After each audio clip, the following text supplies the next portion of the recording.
السلام علیکم۔ میزبان حیا جاوید کے ساتھ کشمیر آن لائن میں آپ دیکھ رہے ہیں آج کا خبر نامہ 14 دسمبر 2024 عیسوی بمطابق 11 جمادی ثانی 1446 ہجری بروز سنیچروار۔ تو ناظرین ڈالتے ہیں آج کی خبروں پہ ایک نظر۔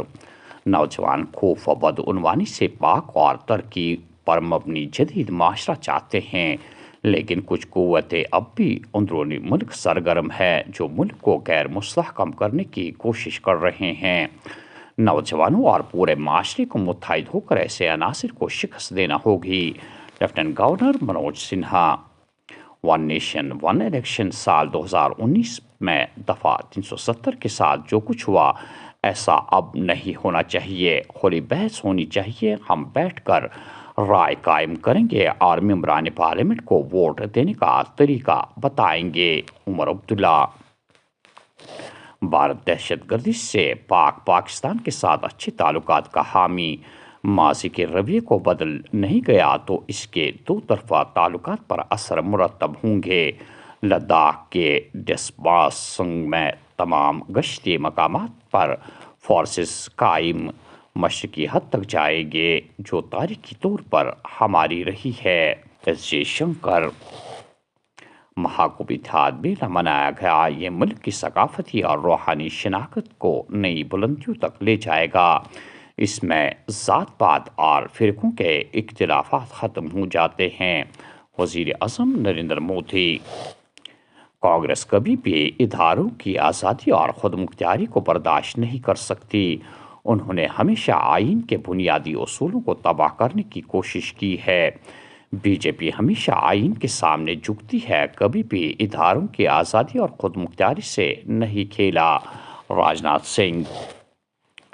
مرکز اور ریاستی حکومتوں کے درمیان شراکت داری کو مزید فروغ دینے کی سمت میں اہم قدم۔ وزیر اعظم 14 اور 15 دسمبر 2024 کو دلی میں چیف سیکرٹریوں کے چوتھی قومی کانفرنس کی صدارت کریں گے۔ سردیوں کے تیور انتہائی سخت، شبانہ ٹھنڈ میں اضافہ سے لوگوں کو کافی مشکلات درپیش۔ سونمرگ -12.5 ڈگری کے ساتھ سرد ترین خطہ درج۔ پہلگام اور گلمرگ میں بھی -10 ڈگری درج۔ آئندہ کچھ دنوں تک موسم خشک رہنے کا امکان۔ بیچ میں ہلکی بارشیں اور برف باری کے امکان کو مسترد نہیں کیا جا سکتا۔ جدید ٹیکنالوجی کے ساتھ بین الاقوامی سرحد پر ڈرون کی سرگرمیوں میں بڑی حد تک کمی آئی ہے۔ بی ایس ایف ہمیشہ کی طرح پوری طرح بین الاقوامی سرحد پر انتہائی چوکسی اور سیکیورٹی کو برقرار رکھے ہوئے ہے۔ ڈی کے بورا۔ ممبئی کولگام میں المناک حادثہ رونما۔ سیب سے بھرا ہوا کنٹینر ٹرک کے نتیجے میں دب جانے سے 2 افراد لقمہ اجل، 2 بچ نکلنے میں کامیاب۔ عبادت گاہوں کے سروے پر روک انتہائی اہم فیصلہ۔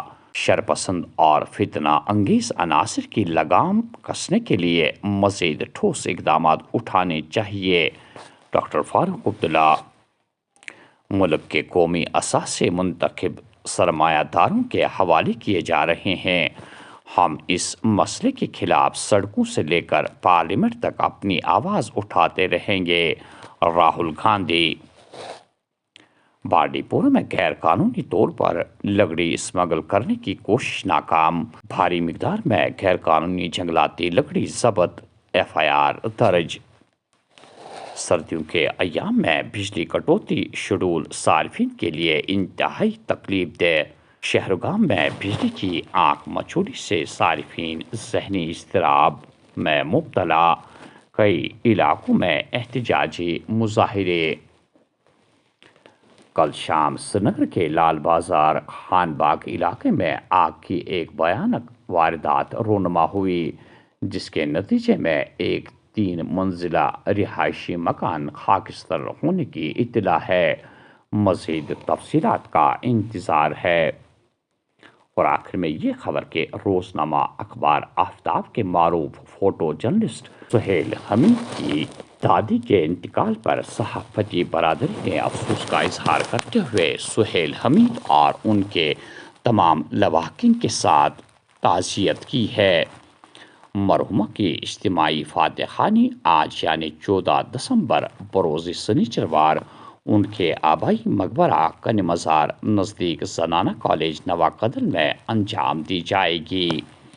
ناظرین، یہ تھا آج کا خبرنامہ۔ دیجیے میزبان حیا جاوید کو اجازت۔ اللہ نگہبان۔